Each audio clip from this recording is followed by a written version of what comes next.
Sir, Delhi में चुनाव होने वाले हैं।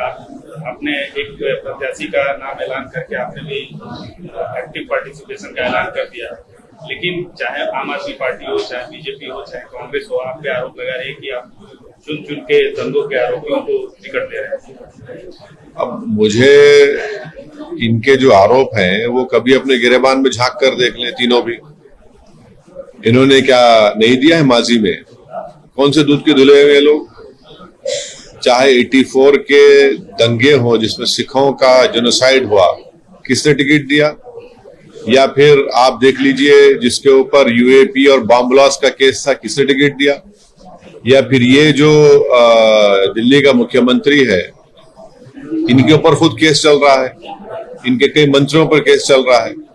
तो ऐसा है ना कि जो शीशे के घर में खुद रहते हैं वो दूसरे के घर पर पत्थर नहीं फेंकना चाहिए।